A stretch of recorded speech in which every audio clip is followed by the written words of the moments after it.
remember what I said earlier. If you really want to understand Hocking Hills State Park, right, you got to understand the hills. But if you came from, were you looking out the window on your way down? Pretty flat. You leave Columbus, pretty flat, right? You drive south down 33, you get to Lancaster, right? Still pretty flat. You go south of Lancaster, and then everything goes like that, doesn't it? Yeah, okay.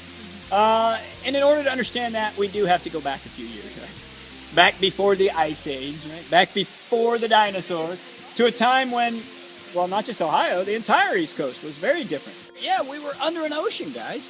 But obviously some things have changed. We're not treading water, so if something happened. How do you get rid of an ocean? Things, I know you've heard of these, under the Earth's crust called tectonic plates, right? They shift, they move, occasionally, wow, they hit each other. Yeah, now could we have a big one?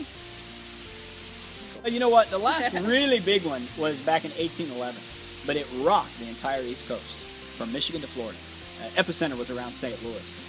We're right at the edge of a fault line. So, but you see, the difference is our fault line, or where those plates meet, really, really old. They don't move as much anymore. But when they were young, man, they would shift and move and bang and hit. And one would go under the other, shove it up in the air, and make, what do you say, New Hampshire, New York? What do they make? Mountains. There you go. Okay.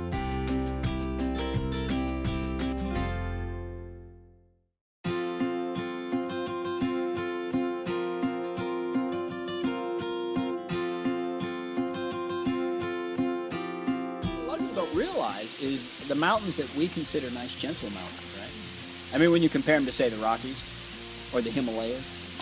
Yeah, but what a lot of folks don't realize is that once upon a time, we had mountains in the Appalachian chain higher than Everest. They were huge, craggy peaks, but they lifted up out of an ocean.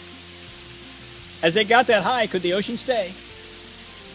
It began to drain, and as it drained, it literally had an effect on the Appalachians, which was erosion. Yeah, the tops of those big craggy peaks eroded, washed away, and the silt, the sand, the rock, the gravel made its way into areas just like this. Began to settle, layer, settle, layer, settle. You get the idea, right? And eventually formed these rolling hills. It's made out of a stone. What is this stuff? Anybody know? What's that? Limestone? Ah, that's the old ocean bed.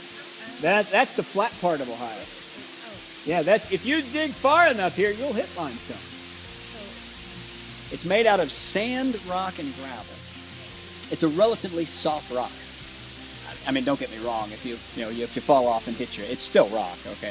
But compared to other types, granites, things like, very, very soft. So from the day these hills were formed, Mother Nature, in the form of streams, creeks, rivers, etc., has been working really hard to carve it all back out. The natives recognize this.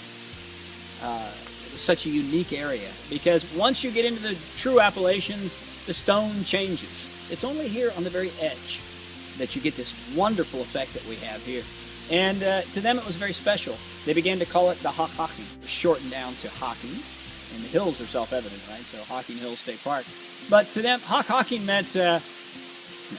I was told when I came here, they said, oh, it's the bottleneck shape of the river as it creaks as it comes into the cliff walls. And I went, they didn't have bottle. I did a little research, and it turns out that the name that they used for bottle was the same name they used for gooseneck or gourd neck shape, just like the top of the bottle. So you can call it whatever you want, bottle shape, gooseneck shape, or gourd shape, whatever you want. Yeah, but that's where and it was a special place. They didn't live here, but they obviously spent lots of time.